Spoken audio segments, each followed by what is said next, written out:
sibuk kita buat adalah bagaimana kita keluar dari kesulitan diri sendiri dulu lah. Diri sendiri itu kan kalau mendapatkan lawan yang kuat itu kan sulit nih kita.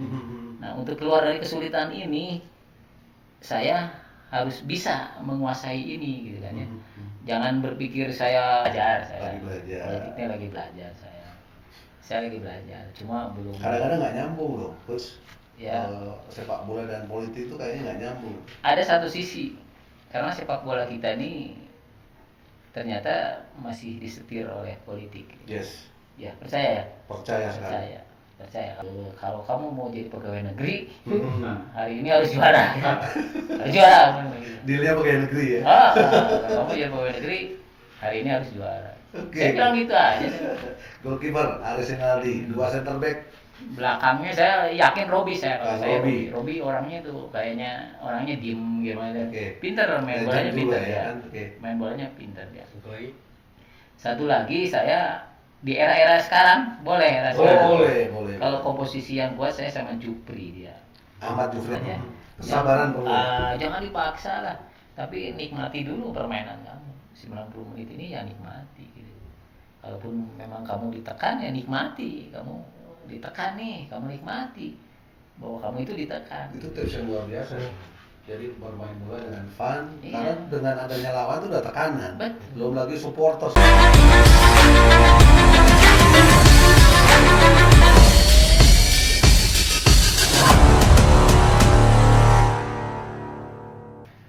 Ketemu lagi di Elite Expro TV bersama saya Icong dan saya Sugiono. Ketemu lagi Bang dalam program Ngorek ngobrol bareng Elite Expro.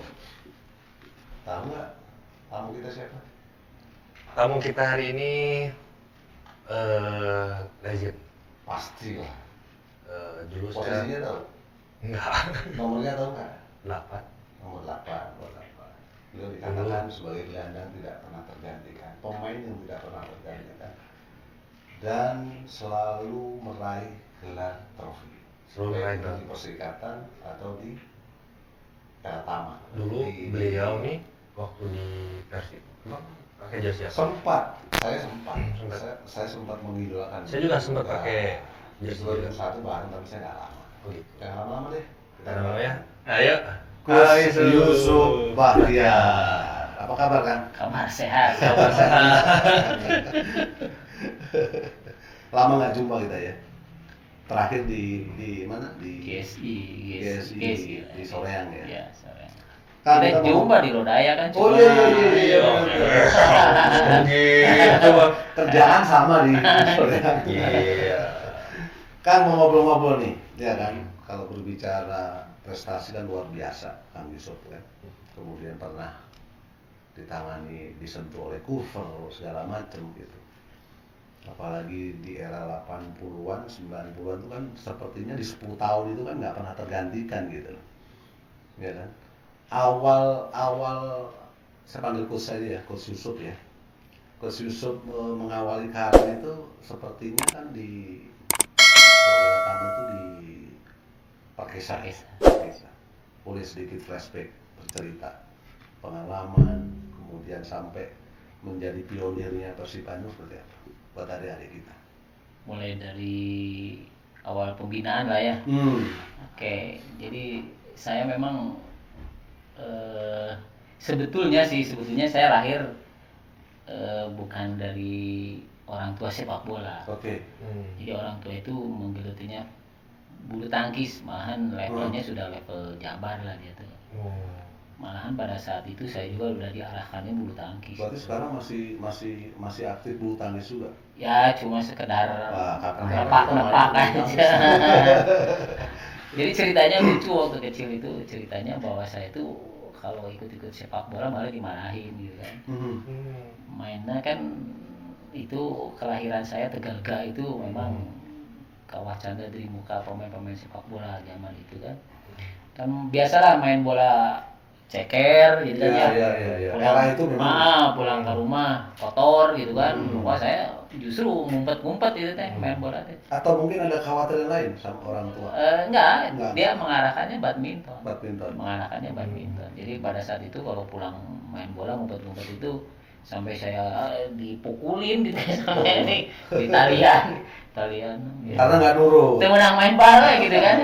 Gimana menang main bal. Nah, justru setelah kakak saya Yana Nurudina kakak kan, yang nomor 2 itu dia berangkat ke Singapura atas nama Popsi Jabar waktu itu ya. Waktu itu. Nah, saya mulai berani mengutarakan. Agak dulu orang tua. Dia mengutarakan dulu nih. Tuh kan kakak udah bisa main bal, bisa ke luar negeri naik pesawat gitu kan ya. Adik saya kumaha, ada saya yang naik pesawat. Gitu kan. Pasti Tariknya gitu kan ya naik pesawat. Iya. Dan kebetulan waktu itu kakak satu tim bareng ya di Persib juga ya. Sempat ya di perjalanannya sih jadi bareng gitu kan ya. Jadi cerita awalnya gitu saya sampai sempat yang paling menurut saya ironisnya itu saya pertama main bola pakai sepatu bola itu beli pakai uang sendiri gitu kan. Biasa. Jadi pada saat itu di kebun kelapa kan di Terminal itu ada loakan gitu kan ya. Saya pengen main bola itu saya beli sepatunya itu ngumpulin dari saya teh jago main kaleci kan. Kaleci main kaleci menangan wae kan. Main kaleci menang, main gambar menang itu dijualan kaleci itu jualan ngumpulkan dah yang beli sepatu itu nyirian sudah dicirian itu pulang sekolah teh nyirian sepatu teh. Ya tahu ngumpulkeun menang 3.000 dibeli teh kicau burung ya, kicau merah.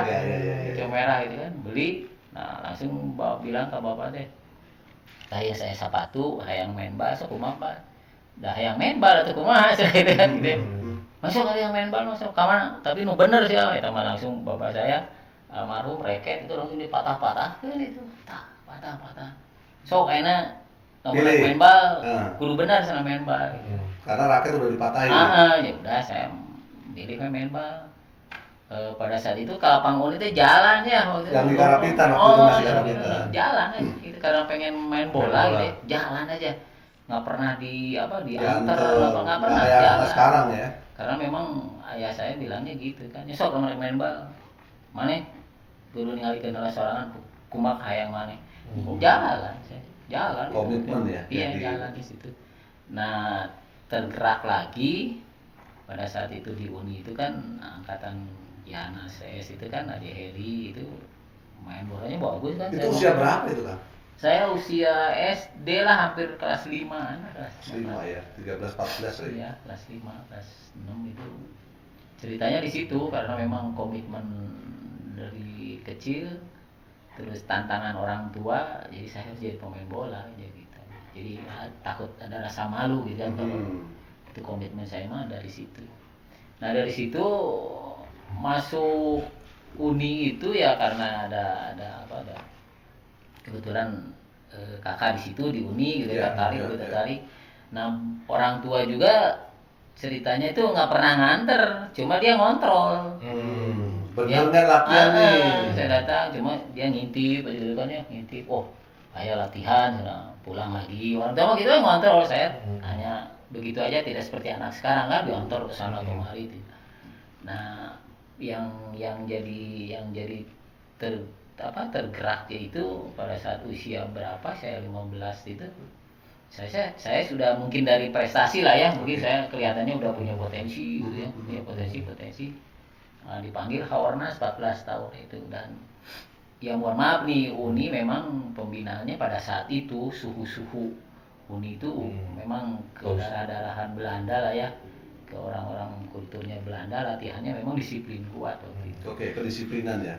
Jadi komitmen kuat, kedisiplinan, kemudian dari proses Haornas itu saya Coach Yusuf dipanggil ke Ragunan. Haornas dulu saya masuk dulu ikut Haornas Persib Junior, saya masuk ke Ragunan. Biasanya kan kalau ke Ragunan tuh Popsi ya. Popsi. Nah, Popsi ini ada. Jadi saya justru ikut Suratin usia 17 itu saya udah ikut Suratin Ajat CS itu saya udah masuk di Ajat CS itu Suratin. Nah, saya yang terpilih ke Popsi itu kan Suryamin pada saat itu teh. Yang dari Bogor berapa gitu ya ada.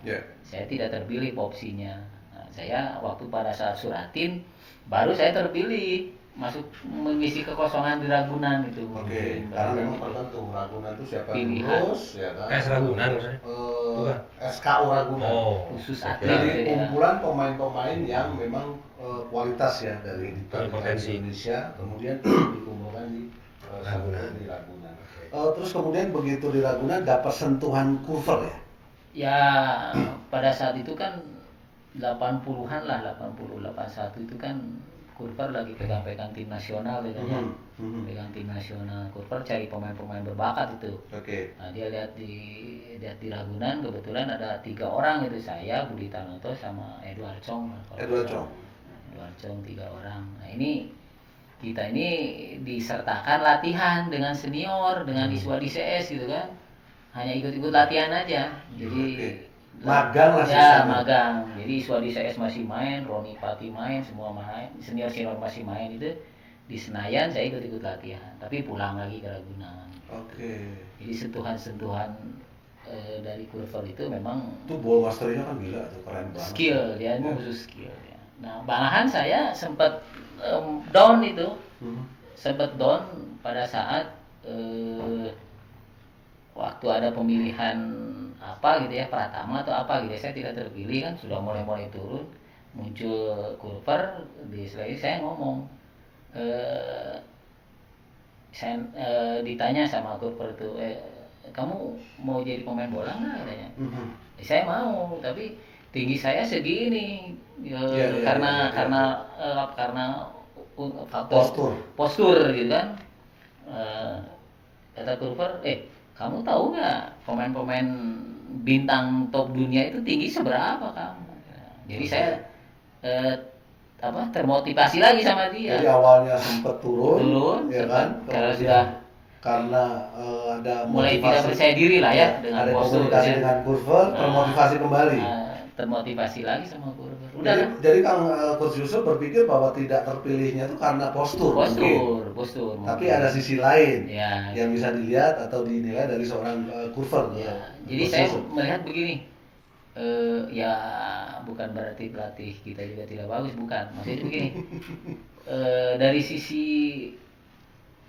kebapaan itu pelatih Kurver itu ada di situ. Ada pendekatan persuasi.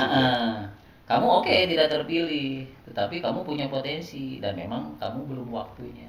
Ya. Kamu sekarang mau jadi pemain bola nggak? Kalau mau ikut saya, kan dia bilang gitu kan, ikut saya. Saya pikir kemana gitu, tahu kan kemana kan? Iya, ngomong kan ikut saya, kan? ikut aja. Gue kemana aja? Udah, Kurver itu pada saat itu konsentrasi megang Warna Agung kan, dia di Warna Agung. Nah ternyata saya tinggal di Warna Agung gitu kan. Tapi waktu jam sekolah diantar ke mana, ke sekolah gitu kan, ke jadi pulang pergi aja Ragunan, Warna Agung terus ya. Oh ya. Itu berapa lama berlangsung? Hampir 6 bulan 7 bulan itu. 6 bulan 7 bulan. Ya. Latihannya juga keras, latihannya sehari 3 kali tuh. Jam 5 pagi sampai jam 7 lah, karena bukan latihan. Latihannya di ruangan. Di ruangan karpet gitu, karpet lah. Ya sintetis gitu kan. Dulu mah karpet. Nah, terus nanti jam 11 itu menjelang makan siang, jam 11 latihan lagi khusus sama Kurver aja. Ada 5 orang gitu. Nah, baru sorenya itu malam lah, setelah Warna Agung latihan, Roni Pati CS latihan selesai, baru saya digojok lagi 3 kali. Sampai kita ini, yaitu mereka itu kalau memang ya sorry lah, pelatih luar itu kalau mau membentuk, benar membentuk. Termasuk dari sisi makan juga, sisi makan satu paket itu ya. Betul. Malah saya dikasih semacam susu apa gitu lah, rasanya juga nggak ada gitu ya, sehingga tipung gitu. Tipung saya dibentuk gitu kan. Kamu otot kamu segini, biar agak besar sedikit kan. Saya besar dulu tuh kan. Saya besar ya, besar gitu kan, tapi ente berat gitu kan ya. Dikasih susu kan, malam tuh udah habis dua gelas harus habis itu. Airnya sedikit tapi siga kental itu, gitu aja. Nah ternyata memang benar. Jadi walaupun letiknya dibadu binang kuat, tapi berisi ya. Betul, kuat gitu kan. Dan ototnya enggak nanti itu berat gitu kan. Dan memang ya itulah sepak mereka bola. sistemnya lebih sudah berjalan ya. Menarik sahabat elit ya, bagaimana Coach Yusuf dari awal punya komitmen, tantangan orang tua di Jawa, kemudian mendapatkan pelatih Eropa sekelas Will Hoover ya, dengan kualitas sistem yang sudah luar biasa, membuat beliau ya kan, Coach Yusuf bisa mengarungi hobi dan kecintaan sepak bola yang sangat luar biasa. Kemudian dari proses ditangani Kurver di Ragunan. Berbicara Perkesa 78 itu karena Galatama ya? Galatama. Saya berpikiran begini sebetulnya mah, tim-tim elit dulu teh sudah mendekati saya. Ada Tunas Inti, ada Pelita Jaya belum ya? Belum. Ada UMS. Nggak berpikir untuk balik ke Bandung? Belum. Karena saya berpikiran sudah komitmen pada saat pengen itu, profesional karena saya sudah mendapatkan motivator kan dari Kurver itu bahwa kamu bisa, kamu bisa, kamu udah. Nah, saya sudah nggak berpikiran kerja, nggak pikiran apa, saya profesional aja kan gitu. Nah, kenapa saya berpikiran milih Perkesa? Banyak tawaran itu kan, cuma saya berpikir Perkesa. Saya ngobrol dengan, karena memang saya juga idola Iswadi Idris lah almarhum pada saat itu ya. Saya ngobrol-ngobrol dengan Bang Is. Kalau saya sih orangnya dari dulu ya, mohon maaf saya kritis ya. Kritis, saya pertimbangannya banyak pertimbangannya kuat. Maksudnya saya begini, masa depan lah ya. Ya, saya mikir begini, Bang, oke lah saya ke Perkesa. Tapi coba Abang posisi di Perkesa gelandang siapa aja gitu aja. Saya ngitung. Ngitung, oh ini ada ini. Wah, saya mikir masuk nih, saya bisa main. Kesempatan bermain. Gitu. Jadi saya berpikiran kalau lihat dari salary dibandingin dengan Tunas Inti pada saat itu jauh lah. Boleh tahu waktu itu berapa? Saya pertama kontrak itu cuma 1 juta. Waktu itu ya? Iya, waktu itu 1 juta. 1 juta gaji aja 250 pada saat itu. Gajinya 250. Saya hanya berpikiran main aja lah. Padahal kontrak di tim lain mungkin lebih besar. Tapi saya berpikir yang main saya mah. Jadi itu pertama kali profesional itu di Perkesa? Perkesa. Durasi berapa lama itu? Hampir 5 tahun lah. 5 musim? Iya, baru 87 saya balik tuh. Jadi 82 kan selesai langsung ke Perkesa. 87 saya balik ke Persib. Nah, di situ muncul ya pertama kali bergabung dengan Persib itu, kalau nggak salah Persib mau ke turnamen di Brunei ya. Sama Kang Herkis dipinjam untuk mengisi skuad waktu itu ya. Dan akhirnya juara. Itu komposisi di Persib siapa aja? Saya kan adaptasinya sulit kan? Begini, saya kan melihat nih, saya mempertimbangkan kan ya. Pada saat itu udah lama sih dikasih tahu, malahan pada saat Persib 85 itu, setelah 85 sebelum 86 saya udah dipanggil kan sama Pak Ateng pada saat itu, sebaliklah ke Bandung lah. Saya bilang, saya kayaknya belum dulu lah. Karena komitmen dengan kontrak. Nah, satu komitmen dengan kontrak. Enggak, pada saat itu Iswadi punya ada klausul kontrak tertentu kalau pulang ke Bandung dipersilahkan gitu kan ya. Jadi ada ketentuan gitu, pulang ke Bandung. Hanya ke Bandung. Hanya ke Bandung. Nah, saya lihat komposisi pada saat itu kan ada Ajat, almarhum Iwan Sukowiono, Iwan Sunaria, terus ada kakak saya, Yana. Tengahnya tuh The Dream Team. Kalau saya masuk nih, posisi saya di mana? Nah, posisi saya di mana nih? 1. Saya pikir saya kan harus main nih. Kalkulasi lah ya. Saya pertimbangannya itu. Yang kedua, saya takut kalau saya masuk, wah kakak saya kegeser nih. Iya kan? Kegeser, malahan saya ngobrol dulu sama kakak saya. Yan, kumaha sih Yan? Enggak selama masuk dah. Saya mas ke Indonesia, eureun gitu kan ya. Enggak ada masalah, saya mah rek eureun bahasana. Pokoknya mah mana yang masuk? Hanya setahun dulu lah saya masih memberikan yang nggak enak lah ya. Pasti masuk ya, saingannya dengan kakak, saya pertimbangannya juga itu salah satunya itu. Dan ternyata pada saat itu dipinjem di Brunei itu, saya hanya dipinjem aja gitu kan. Iya, untuk turnamen itu ya. Iya, untuk turnamen sama. Dan akhirnya juara. Kalau saya melihat tim itu, saya ngobrol dengan Ajat sama semuanya, mohon maaf ya, pada saat itu saya bilang ini sampai 10 tahun sampai 10 tahun tim ini kalau benar-benar mainnya tidak akan ada yang mengalahkan. Kalau saya pada saat itu. Pelatihnya waktu itu? Pelatihnya Nandar, siapapun pelatihnya lah. Oke, materi itu udah keren lah ya. Udah keren lah itu mah, apalagi dimasukin Kang Heri, masukin saya, terus malahan rencana ada masuk dari berapa pemain gitu yang untuk skuad-skuad ketika diganti tetap. Jadi peminjaman yang sesuai dengan kebutuhan. Betul pada saat itu. Malahan saya di Brunei juga begitu, sama Kang Heri ngobrol tuh, Kang, tim ieu mah Kang saya teh lamun kumpulin bareng, bener-bener main bolana ya tanda kutipnya, bener main bola pada saat itu memang lah nggak bisa dibohongin lah kan ya. Kalau bener-bener main bola mulai ngelehkeun lah dekat 10 tahun ke sini nggak akan ada yang mengalahkan.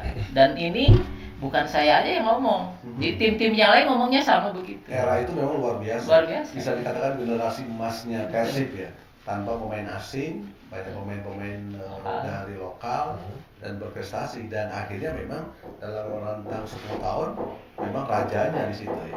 Tapi itu tidak dipungkiri karena itu hasil binaan dalam jangka waktu lama. Jadi itu angkatan saya junior sama. Hasil dari intern. Iya. Kompetisi intern. Kompetisi intern. Dari junior kompetisi intern ya. Jangka panjang aja CS itu kan aja Robi, saya, Iwan Sunaria, Tapi yang Suryadi. menarik buat saya tuh insting dari scoutingnya. Nah, ini pemilihannya itu. Betul. Kalau saya sih mohon maaf lah, tidak mengecilkan arti perkembangan sepak bola modern sekarang gitu ya. Nah, kita butuhkan untuk zaman sekarang, memang kita butuhkan itu. Tetapi Jadi berarti nggak setuju dengan naturalisasi dong? Oh, saya mah naturalisasi paling nggak setuju di awal. Karena di awal itu. Coach Susu pernah berjasa tim nasional. Iya. Era itu banyak pemain-pemain lokal di Persija juga pemain-pemainnya keren. Persib Iya. keren, Persibaya Betul. bisa menjadi raja macannya Asia, ya kan? Betul. Tapi sekarang dengan naturalisasi kan sepertinya masa sih nggak ada pemain lagi. Takut lah. Saya nampaknya di kita nih ketakutan gitu kan ya. Jadi takut kalah gitu. Padahal pemainnya sebenarnya belum maksimal kan. Ya kalau saya maunya flashback ke belakang. Ya. Kenapa Pak Supri juga di saat kelompok umur bisa juara gitu kan ya. Kelompok umur kita bagus loh. Iya. Level-level tingkat kelompok umur juara, sampai di luar negeri juga bisa juara. Itu tanda tanya. Pelatih lain juga bicaranya seperti itu. Nah, mestinya PSSI itu bicara itu, bicara kenapa di usia matang gitu ya, di usia matang kan 20 ke sana kan matang nih. Iya. Usia matang ini kok tidak bisa berbicara gitu. Saya apresiasi Indra Sapri terakhir lah, usia 19 tahun itu.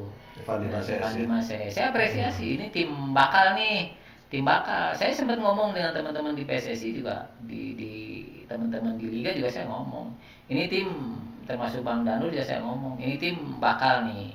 Tolong dijaga, tetapi hati-hati kalau sudah masuk tim liga. Ya. Masuk klub Liga 1, hati-hati nih, harus kita pelajari nih. Star syndrome dan kesempatan bermain ya. Ternyata benar kan. Ternyata benar. Malahan kalau kita diskusi ngobrol, apa sih yang salah di klub-klub kita? Sepak bola Liga 1 seperti itu, tapi kenapa anak-anak ini tidak berkembang gitu. Mungkin itulah pemahaman saya gitu.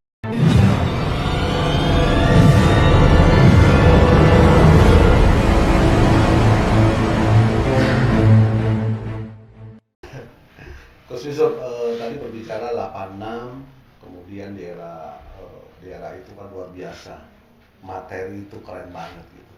Terus kemudian awal mula masuk di Persib kan dipinjam kan gitu. Itu materi dengan materi yang luar biasa, metode latihannya, sistem konsepnya seperti apa itu? Kok bisa menjadi raja di 10 tahun sampai 90-an? Kalau saya percaya dengan pembinaan lama saya. Long term, jangka panjang. Jangka panjang. Saya percaya itu. Karena kalau pembinaannya jangka panjang itu, tahapan-tahapan itu saya kira bisa masuk gitu kan, bisa leluasa programnya itu bisa masuk. Jadi tidak ada instan ya? Ya, tidak ada instan. Coba bayangin aja Ajat CS usia 18-19 dengan saya bareng gitu kan ya. Ajat CS itu Ajat, Robi semua bareng itu. Sampai berapa tahun itu tim itu bisa bertahan.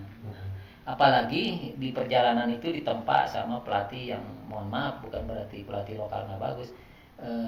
Program Marek itu orangnya kan tim pembinaan, dia kan betul-betul pembentukan lah. Dia ngebentuk gitu, Jadi salah satu insting beliau berarti ya, betul, komposisi pemain-pemain itu ya. Ya, malahan Marek itu bisa menemukan pemain yang menemukan pemain yang jauh di luar kompetisi kita. Ada yang dari siapa? Yang dari Pengalengan, dari itu cuma dia lihat, wah ini bagus nih, ini bagus. Ada potensi, ada bakat. Tapi tetap dibentuk. Ya. Kalau saya percaya pembentukan dengan jangka waktu panjang. Kalau memang kita mau mencapai targetnya panjang gitu kan ya, jangka panjang gitu. Oke. Betul.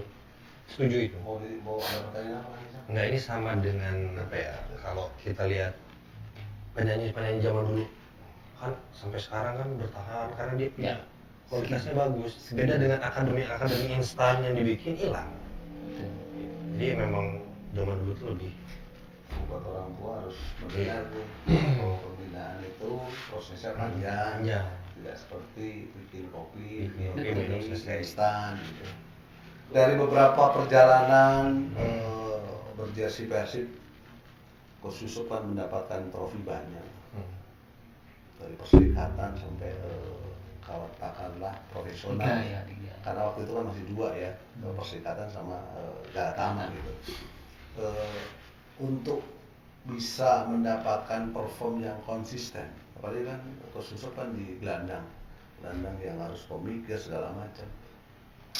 Kiat-kiatnya apa sih? Kalau saya Di satu sisi tadi banyak pemain yang udah lama ya, chemistry sudah bentuk. Tapi untuk Coach Yusuf sendiri, saya percaya disiplin saya. Disiplin. Saya percaya Oke. disiplin. Jadi maksudnya disiplin bukan berarti saya harus tidur jam berapa, saya bukan maksudnya disiplin diri itu kan untuk Memanage diri. memanage diri lah, memanage diri. Mohon maaf, begini, teman-teman saya juga banyak, variabelnya banyak. Ada yang teman saya banyak yang ada di terminal juga banyak, ada teman saya, ada yang di jalanan juga, ada yang macam-macam lah, yang sok mabok, gitu ya. Saya kenal dia, saya teman. Tetapi saya memposisikan saya sebagai olahragawan, bahwa sepak bola itu berat. Kalau saya mengenalnya berat. Saya kenal, saya teman dekat, cuma ya ngobrol. Jadi pada saatnya waktunya untuk saya, gitu kan ya, saya tinggalkan. Bahkan dulu pernah ada yang ngomong ya, teman kita juga nih pemain bola, teman bilang, oh itu kudu jaga kondisi lah, itu nggak bisa mengosong. Oke, bisa berkata seperti itu, tetapi waktu bermain bolanya sampai berapa tahun? Iya. Makanya disebut seniman bola. Oh iya, karena beliau kalau sudah pegang bola itu langkahnya, stepnya, ketika dribbling itu luar biasa. Seninya itu kelihatan. Gitu. Jadi komitmen ya, komitmen dua memanage diri ya, dengan motivasi. kedisiplinan, motivasi ya. Itu jadi pelajaran yang sangat penting, sangat berharga untuk adik-adik kita, untuk orang-orang tua yang anaknya ingin menjalankan karir di bola, perlu ada komitmen, perlu ada kedisiplinan gitu. Terus sekarang beralih ke pelatihan. Ya. Ke pelatihan. Sulit nggak sih jadi pelatih? enakan mana itu? Justru saya berpikir mendingan jadi pemain gitu kan. Iya. Kalau pelatih itu kan Harus berpikir, kompleks kita kompleks dan menyiapkan ya memanage lah. Bukan hanya melatih saja, kalau saya sih begitu. Kita harus memanage gitu kan. Jadi memanage bahwa kita terdiri dari beberapa pemain dengan karakter berbeda-beda. Kita membutuhkan keinginan kita mainnya seperti apa. Kita kan Game model ya. Nah, kita kan stylenya maunya apa sih? Kita kan butuh beberapa pemain seperti apa. Dan memang yang dalam pikiran saya, ya mohon maaf, bahwa kunci satu pemain bola itu adalah dia harus mempunyai skill individu yang kuat. Itu aja. skill individu yang kuat. Jadi dimanapun dia berada, termasuk penjaga gawang, termasuk pemain belakang, yang penting punya skill individu yang kuat ya. Karena kaitannya dengan visi? Ya, prinsipnya begini, di sepak bola itu kan intinya kalau menurut kacamata saya tuh, sepak bola itu intinya 1 lawan 1 lah. 1 lawan 1 lah, nggak bisa dipungkiri lah. Apalagi kalau ya Mas Supri pernah bertemu dengan lawan-lawan yang besar, pemain-pemain bule gitu kan. Apa yang mesti kita buat gitu kan? Yang mesti kita buat adalah bagaimana kita keluar dari kesulitan diri sendiri dulu lah. Diri sendiri itu kan kalau mendapatkan lawan yang kuat itu kan sulit nih kita. Nah, untuk keluar dari kesulitan ini saya harus bisa menguasai ini gitu kan ya.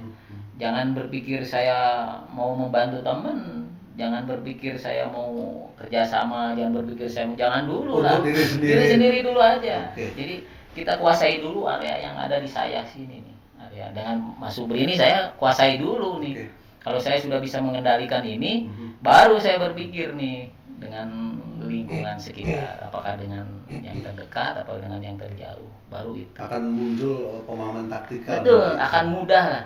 Kalau menurut saya itu akan mudah apabila dia sudah kuat untuk dirinya sendiri. Nah, menarik berbicara bermain dengan bule tadi.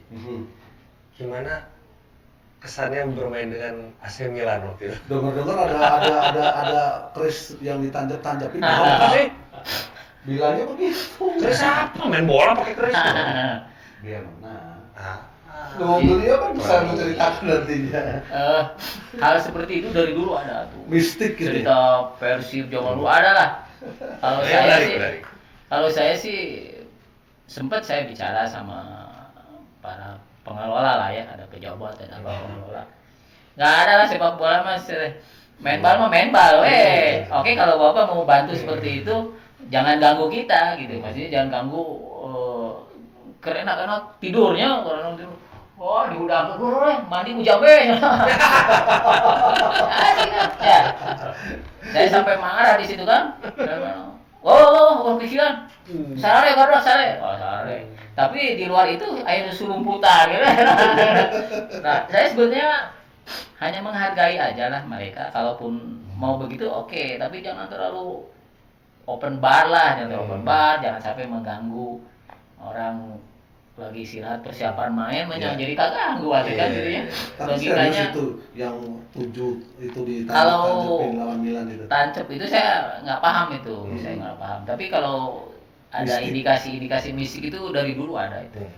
Dari dulu ada lah. Dan akhirnya mengganggu juga. Mengganggu, makanya nggak berani orang-orang itu mendekat ke saya, hal-hal seperti itu nggak mau mereka. Ya, nggak berani ke saya. Ada orang-orang tertentu aja. Ini juga. Sampai final lawan mana itu yang kita juara itu. Saya sampai di Astri itu, Hotel Astri itu ada ahli nama peramal gitu kan.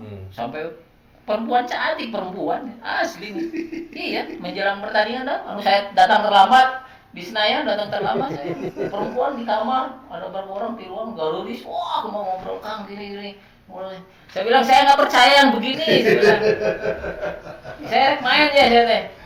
Sama enggak kamu ayo ngarayu-rayu gitu kan. Terus saya bilang, wah tinggal gitu saya teh. Sampai saya jalan kaki ke Senayan. Sampai saya jalan kaki ke Senayan karena ketinggalan saya teh. Jadi strategi itu diganggu gitu ya. Betul, jadi strategi apa? Jadi saya juga sampai dengar kalau mau main lawan Persib, Paihan Yusuf lah gitu. Jadi saya dengar gitu ya, sampai begitu. Kunci berarti. Oh iya. Jadi jenderal apa? Jadi sampai kalau main itu waktu di medannya main, wah diudak-udak saya di mana tuh. Sampai ke saya ke pinggir lapang, saya ditipu pemain Medan kan. Sampai di pinggir lapang saya jongkok ya, ikutin. Nungguannya nanggung. Kia nanggung. Itu strategi pelatih itu ya. Saya sampai mikir, nah, kamu main di sana gitu. Enggak kang, saya sudah jaga akang terus. Disuruh man to man gitu. Pengawal pribadi. Oke, sahabat Elit, menarik ya bahwa ada tips dari Coach Yusuf ya, bahwa sepak bola setiap individu harus memiliki teknik skill yang kuat. Kemudian sepak bola bukan mitos, tapi sistem, tapi taktikal, Ya. tapi strategi. Betul. Itu yang terpenting ya kan. Jangan percaya dengan hal-hal mistik walaupun sejak zaman dulu sudah ada gitu. Ngeri lah, saya lihat anak-anak SSB sekarang pakai yang gituan, ngeri saya loh. Asli ada yang pakai SSB begitu kan. Benar, itu bahaya, jadi Memperlihatkan ketidakpercayaan. oh iya jelas lah, dia tidak berpikir lagi bahwa main bola itu kudu dilatih, kudu jaga kondisi. Kalau udah berpikir nggak, saya nggak kadukunnya lah, kudu latihan, orang kadukunnya lah gitu. Bahaya tuh, pemahaman yang bahaya tuh. Jadi Berarti dukunnya lebih jago dari pemain bola tuh. nah, ya makanya pesan orang tua itu jangan, orang tuanya yang harus Betul, edukasi.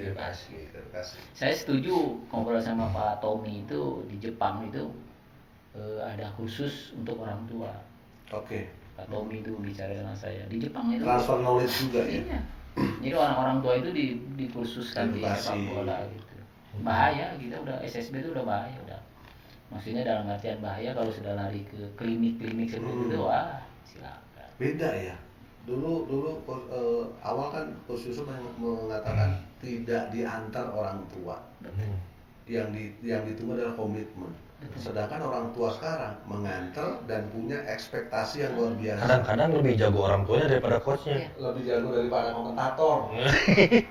Malahan intervensinya lebih kuat. Nah, ya itu. Dan semua mindsetnya harus Persib. Padahal Coach Yusuf tidak langsung dari Persib kan. Ada rezeki yang lain di Perkesa gitu. Iya kan? Ketika performnya luar biasa, dipakailah di Persib gitu. Kalau saya sih ke anak-anak muda pada saat itu ya termasuk ada Jajang Mulyana, termasuk Atep, termasuk Eka, termasuk semua yang saya berikan pemahaman sama mereka itu, kamu jangan mau hanya jadi pemain Persib gitu. Apalagi dinamika sekarang sudah menjadi industri kan sepak bola. Jadi dibalik sama saya bahwa pikiran kamu maunya jadi pemain nasional gitu aja. Mimpinya pemain nasional. Pemain nasional aja lah. Ketika sudah berjersey pemain nasional otomatis Mau ke Persib, ke Persija, ke tinggal Wani Piro kan gitu. Tidak aja. Jadi saya mengajarkan ke anak didik itu, kamu pemain nasional aja. Karena kalau punya pemahaman, ya mohon maaf bukan sempit ya, ke Persib itu bukan sempit. Bahayanya begini kalau kita masuk ke pemahamannya pengen pemain Persib, ketika anak sudah kena Ya, Mindsetnya udah kekunci mindsetnya Persib, terus tidak terpilih, hilang. habis gitu. Habis. Nah, ini orang tua ini juga harus dibuka gitu pemahamannya itu. Kalau menurut saya yang lebih universal lah bahwa sepak bola itu mana sih yang paling tertinggi, nasional lah, mau Eropa oke, nasional oke lah gitu. Nah goreng-gorengnya lah kalau nasional kan, goreng-gorengnya berenang ke Persib, goreng-gorengnya ke Persija gitu kan, gitu seperti itu lah. Jadi mindsetnya harus sudah dirubah. Oke, Coach Yusuf waktu main pernah dilatih oleh beberapa pelatih. Ya. Terus sekarang menjadi pelatih. Ada nggak pelatih yang dulu pernah memberikan sentuhan menjadi inspirasi atau menjadi pegangan bahwa nanti saya akan Sebagai pelatih. betul. Kemudian dikomen dengan konsep kepelatihan. Ya. Kalau saya sih pertama pasti saya pegang Kurver lah. Kurver, oke. Kurver, karena sepak bola 1v1 itu kan, 1v1-nya itu lah. Oke. Bahwa pada saat itu Kurver mengajarkan kamu bisa bermain bola 11 lawan 11 itu karena kamu bisa menguasai 1 lawan 1. Dari yang terkecil di Iya, situ. 1 lawan 1-nya itu kamu kuat. Nah setelah 1 lawan 1 kuat, barulah mencapai hal-hal yang lainnya pasti kamu kuat gitu. Baik defense ataupun offense. Oven tetap. Jadi kalau saya yakin dan saya percaya harus 1 lawan 1 pemain semua kuat dimanapun dia posisinya gitu kan ya. Karena ini menyatu dengan pola pemikiran dia bermain nantinya. Jadi orang belum apa-apa udah takut kelewat gimana kan? Orang udah takut kelewat pertama, taksil kelewat tuh. Jadi Ketika sudah bisa lewat muncul kepercayaan diri. nah, jadi maksud saya kuatkan dulu lah. Diri sendirinya itu kuatkan dulu gitu. Mulai dari skill, dari mentalnya, dari apa. Nah cuma kalau saya mau bicara begini nih, tip saya nih, saya buka nih sekarang. Ya ini tip yang kita saya tunggu nih buat adik-adik. Tip saya sebagai pemain sepak bola. Saya sederhana main bolanya sebetulnya. Simple, sederhana. Cuma saya punya daya pikir bahwa sepak bola itu memang jadi satu gitu kan, menyatu gitu. Dari sini sampai ke gerak motorik, saya pikir ini menyatu nih kan. Malah ada yang bilang bukan di sini tapi di sini. Nah, gitu. Jadi menyatu. Padahal sederhana sih. Sederhana kuncinya. Jadi apa yang di Villanesia sekarang kembangkan, PDE itu kan. Oke. Itu aja. Nah, jadi persepsi, decision, baru eksekusi.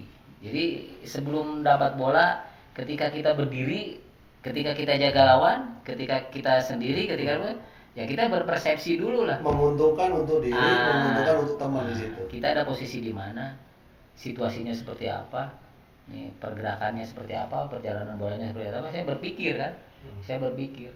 Nah, ketika saya berpikir begitu, nah pada saat saya berpikir dan menentukan saya dapat bola di mana, saya sudah harus ngambil keputusan dengan cepat. Karena itu perlu waktu yang cepat gitu kan. Jadi decision-nya harus cepat. Betul. Decision-nya harus cepat karena dengan situasi yang cepat gitu kan. Situasi yang cepat harus cepat gitu kan. Nah, ketika saya setelah ada decision baru saya eksekusi. Eksekusi itu apa saya mesti lewat, apa saya mesti shooting, apa saya mesti dribbling, apa. Sebetulnya sederhana sih, saya berpikiran itu aja sih yang saya kembangkan sih, itu aja sih sederhana. Berarti ketika dikombin dengan metode sekarang Villanesia, ini sangat membantu sekali ya?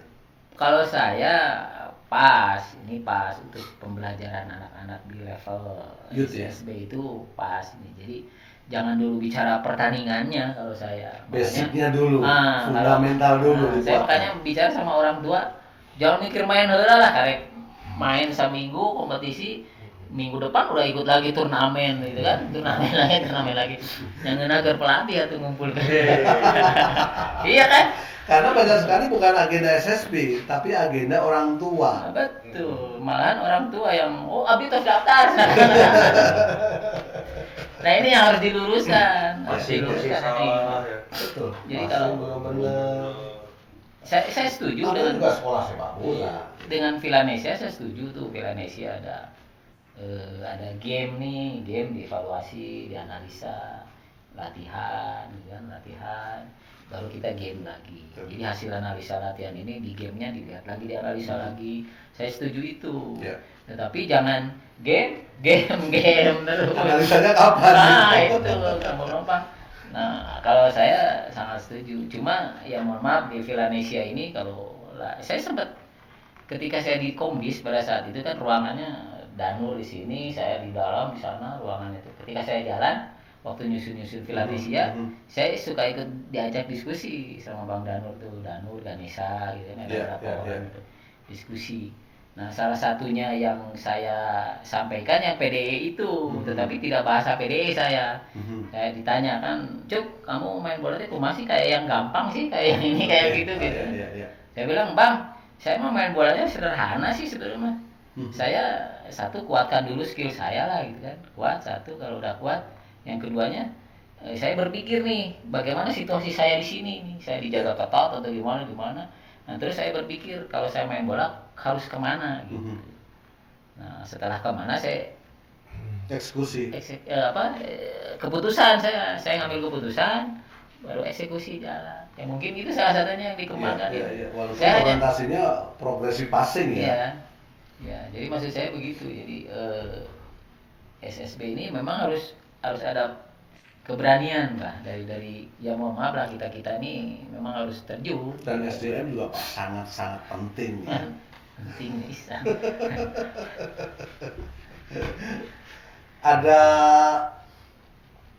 Ada keinginan berpolitik nggak? Kan trofi sudah, politik, pelatih sudah. Saya lagi belajar. Politiknya lagi belajar saya lagi belajar, cuma belum. Kadang-kadang nggak nyambung loh, Coach. Ya. Sepak bola dan politik itu kayaknya nggak nyambung. Ada satu sisi, karena sepak bola kita ini ternyata masih disetir oleh politik. Yes. Ya percaya ya. Percaya sekali. Percaya. Kalau saya melihatnya itu ada nih.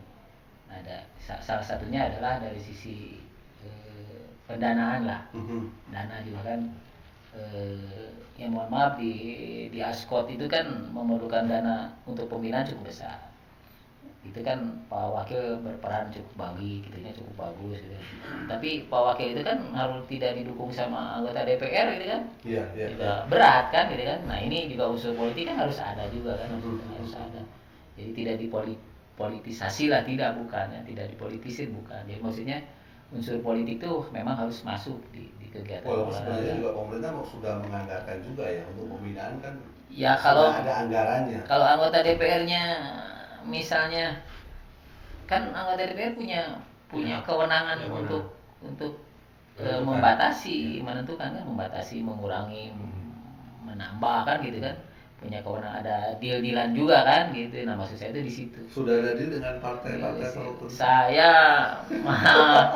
kalau penjajakan mah banyak gitu, malahan ada yang dari ini. Kalau ada yang ngedukung saya siap terjun, maksudnya terjun tapi untuk mengembangkan sepak bola. Jadi saya arahannya untuk pengembangan sepak bola. Kalau perlu ada di DPR itu ada khusus kalau kan ada Banggar, ada komisi ini komisi sepak bola gitu. Karena kalau ke SK 03 kan gitu ya. Di DPR-nya ada komisi sepak bola gitu kan. Bukan mengecilkan arti olahraga yang lain gitu ya. Ya itulah. Kan ada satu yang saya pengen tahu lah dari Coach Yusuf. Starting 11 Persib sekarang. Selama berkarir lah. Selama berkarir. Dari dulu gitu. Iya. Di era Coach Yusuf. Start dari kiper. Starting 11 menurut Coach Yusuf Bahtiar itu siapa aja sih? Penjaga gawang, saya sebenarnya penjaga gawang yang saya sempat ngobrol dengan orang ini yang saya tunjuk ya, Aris Rinaldi. Oke, penjaga gawang Aris Rinaldi. Dia orangnya komplit dia tuh. Komplit. Cuma ada satu sisi yang pada saat itu di final. Coba ini di kamera. Soalnya seri wae. Berarti kalau seri paham gitu ya. Nah, jadi maksud saya anak ini komplit. Saya sempat bilang sama salah satu pemain nasional PSSI, Bang Islah Iswadi itu pada saat itu, sama Bang Roni ada ngadium, Bang Oyong ayah gitu. Pada saat menjelang final lah di Jakarta itu ngobrol. Cuk, gila kiper lu katanya. Saya tanya siapa Bang? Itu si anak Medan itu. Kenapa gitu Bang? Dia itu main bola tuh komplit gitu. Oke. Dia kalau benar main bolanya komplit. Kalau benar ya. Nah, saya bilang, kok bisa kalau benar Bang? Ya, kalau ada lu katanya. Deketin aja lah kamu. Nah, ceritanya begitu. Makanya pada saat final itu ya. Waktu final itu kan. Wah. Saya minta sama dia itu, awas. Kalau kamu mau jadi pegawai negeri, hari ini harus juara. Harus juara. Dealnya pegawai negeri ya? Kalau kamu jadi pegawai negeri, hari ini harus juara. Saya bilang gitu aja. Goalkeeper Aris Rinaldi, 2 center back. Belakangnya saya yakin Robi saya. Kalau saya Robi orangnya tuh kayaknya orangnya diem gimana. Pintar main bolanya, pintar ya. Main bolanya pintar ya. Satu lagi saya di era sekarang boleh. Boleh. Kalau komposisi yang kuat saya sama Jupri dia. Ahmad Jufrianto. Oke. Ahmad Jufrianto dia punya karakter pressure-nya. Walaupun stylish ya. Karakter pressure-nya bagus. Di kanannya saya justru cenderung Supardi dia. Supardi Nasir. Supardi karena ya mohon maaf lah, sepak bola attack kan. Sepak bolanya attack gitu. Nah, kalau di kirinya saya justru ke anak Bengal nih saya. Ade Mulyono saya. Oke. Ade Mulyono kecil tapi dia kreativitasnya tinggi gitu kan. Kalau bermain bola itu dia kreativitasnya tinggi. Bahkan dia lebih bisa cepat ke depan ya. Ade Mulyono kan suruh menusuk ke depan. Kalau sekarang Asnawi dulu sudah ada ya. Iya. Karakternya kayak Asnawi kan? lebih pintar Ade Lebih Mulyono. pintar. Oke. Lebih pintar, tapi baong gitu. Baong lebih pintar ya. Formasi berapa yang pakai? Dulu 4-3-3 dulu. 4-3-3. Dulu Oke, 4-3-3. berarti sekarang 4-3-3 versi Coach Yusuf. Gelandang bertahannya saya sebetulnya tadinya saya kan berpikiran 2 begini kan ya. Tadinya 2 begini kan. Tetapi kalau melihat di Persib nih. Oke. Di Persib ada satu pivot atau 2 pivot? Saya tadinya mau Dari berpikiran mana? 2. Saya tadinya mau berpikiran 2 karena komposisi di sini tuh yang bisa berperan kalau begini gitu kan ya. Persib itu kalau berperan begini saya lebih condong ke Asep Kustiana sama Asep Sumantri. Itu Asep ini ideal kalau posisi begini itu ideal. Tetapi kalau mau satu saya pegang Asep Kustiana. Dia Asep Kustiana dia balance banget ya. Dia balance banget. Dia terus tidak neko-neko main bolanya. Simple juga. Dia selesai kerja dia serahkan ke orang yang di depannya gitu. Begitu aja dulu. Kalau 2 saya pakai Asep Sumantri karena dia Asep Sumantri pressure sama cuttingnya bagus dia. Ini mobilitasnya Asep Sumantri. Asep Kustiana luas. Nah kalau 2 gelandang saya justru menikmati pada saat itu saya bermain sama Yudi gitu kan ya. Yudi Guntara. Kalau bermain gitu ya sama Yudi Guntara, saya di Asep Kustiana, Yudi Guntara saya lebih menikmati sama Yudi karena kreasinya. Tapi kalau di era sekarang mungkin Firman lah. Firman Utina dia di situ dia. Beda bayangan saya kalau ada Firman di situ main bolanya lebih menekan gitu ya. Lebih menusuk gitu, Di depannya saya masih tetap pegang nomor 10. Nomor 10. Ajat Sudrajat. Stylish dia. Jadi mohon maaf nih sampai kalau Itali mungkin trequartista. Ya, seperti itu. Jadi sampai saat ini belum punya striker seperti dia. Jadi dia karakter kuat pegang bola itu. Jadi striker kuncinya itu nggak usah lari kesana kemari.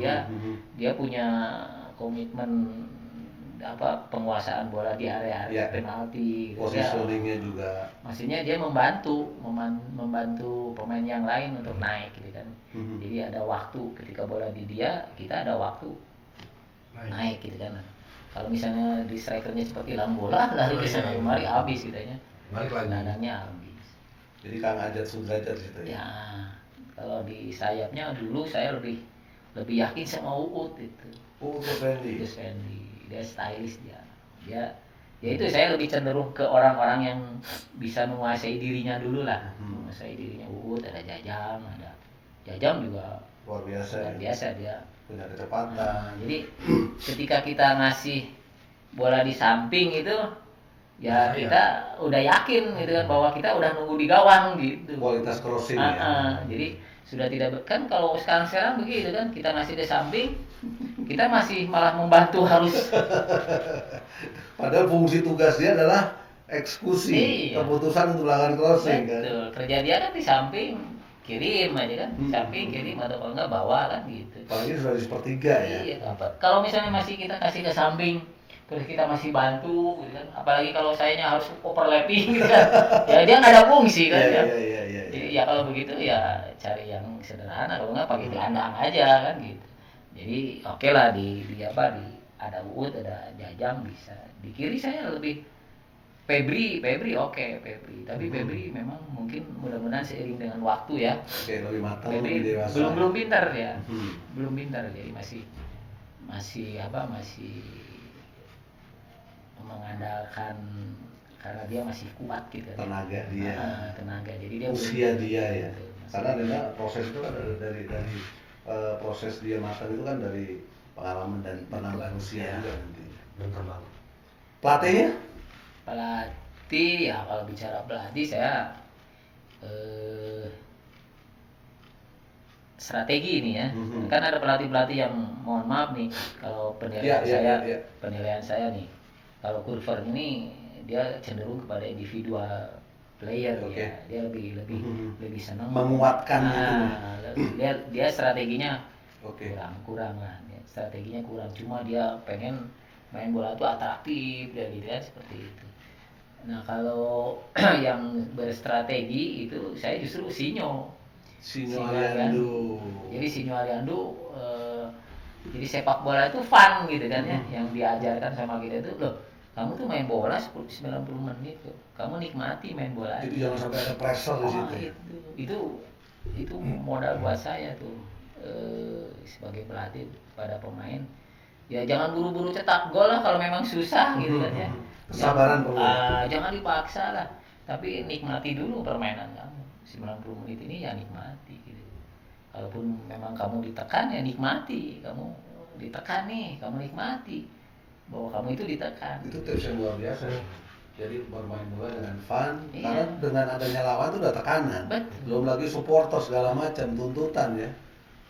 Coba perhatiin aja kalau lihat yang mainnya nggak fun kayak ini kan, mana berpung,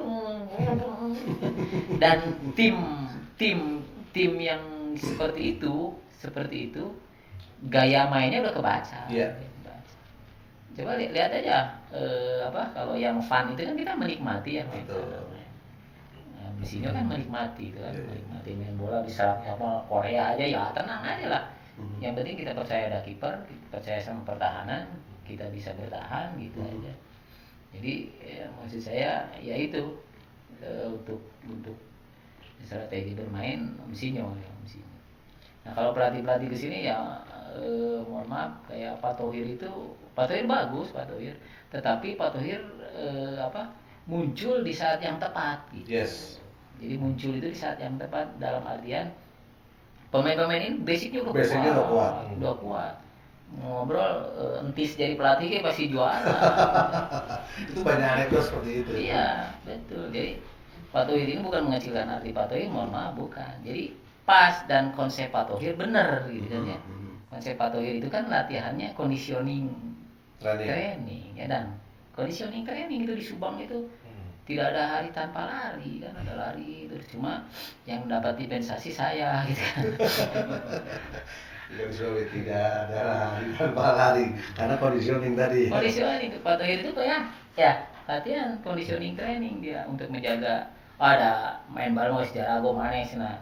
Memang mana kudu kuat ya mah gitu. Maintenance. Nah, dijaga ku Pak Thohir. Memang Pak Thohir itu pasti akan nyari daerah-daerah yang panas gitu kan. Oh, daerah panas itu, daerah panas.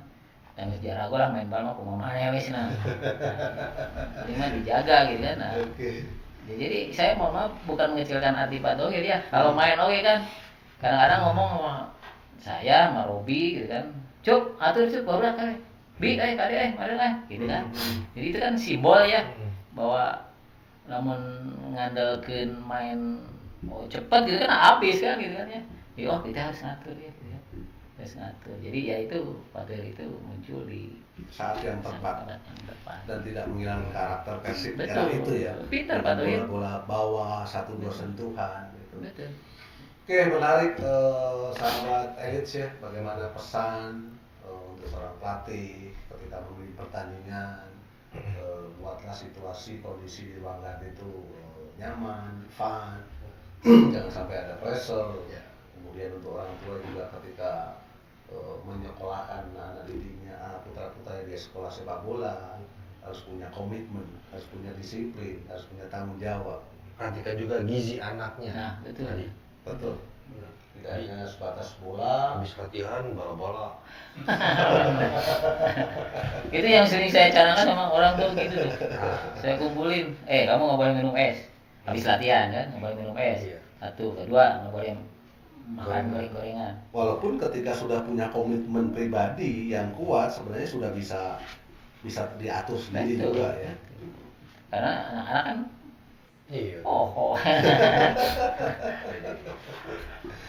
Oke Kang Ilham, buat Elite Expo Coach Yusuf, nggak tanggapan dong untuk Elite Expo? Saya baru tahu namanya aja Elite Expo. Jadi bergeraknya di apa sih? Sosial, ya kita mencoba berbagi ilmu, transfer ilmu, pengalaman. wadah ini kan mudah-mudahan bagus juga kan, tidak semua mantan itu punya rezeki yang bagus kan gitu. Siapa tahu kita bisa punya kontribusi, punya sumbangsi seperti itu lah. Oke, kalau saya sih berterima kasih ada orang yang peduli gitu ya, peduli dengan sepak bolanya aja dulu lah ya, dengan perkembangan sepak bolanya, apalagi dengan individu-individu yang memang harus kita bantu gitu kan ya. Kalau saya berterima kasih sekali lah, dan jarang lah orang yang ada yang mau terjun gitu kan ya. Cuma maksud saya begini, di dalam perkembangan dan perjalanan ini kan pasti ada pro kontra, ada yang ya. Kalau saya nothing tulus aja, kalau saya mah nothing tulus, so must go on aja lah. Yang penting karya kita bisa diterima dan bisa mempengaruhi orang itu jauh jadi lebih baik. Itu aja kalau saya mah. Dan paham lah mungkin sepak bola di Bandung kan. Makanya saya mengajarkan ke teman-teman itu jalan aja. Kalau ada apa-apa dan siapa suruh ngomong dengan saya gitu. Jadi gitu aja saya paling. Ya ingin berbuat sesuatu untuk orang banyak. Betul lah, bagus lah. Karena kita usia tidak tahu dan mudah-mudahan di wadah ini aspirasi kemudian kesulitan yang terjadi di saudara-saudara kita kan kita bisa bantu gitu. Bahkan mungkin kalau bisa lari di kepembinaan nggak ada masalah kalau saya. Jadi kepembinaan sisi apa sih, mau teknis ke, mau non teknis ke, apakah mau jadi konsultan ke, konsultan ibu-ibu kan, jangan ibu-ibunya aja kan, konsultan orang tua yang di SSB itu perlu, kalau menurut saya perlu. Itu mindset tuh memang. Iya, merubah mindset itu perlu. Karena ininya bagus pasti akan bagus gitu hasilnya. Tapi kalau ininya nggak bagus, berantakan. Dijamin ya. Dijamin selesai. Oke, terima kasih banyak Coach Yusuf latihan atas waktunya. Mudah-mudahan tetap sehat selalu. Mudah-mudahan kita bisa ngobrol lagi, diskusi lagi di waktu yang lain, dan tetap semangat. Kalau pandemi gitu kan. Sehat. Yang sehat. Siap. Oke, demikian obrolan kita dengan Coach Yusuf Batiar hari ini. Nantikan di episode selanjutnya di A jolt and then you'll die.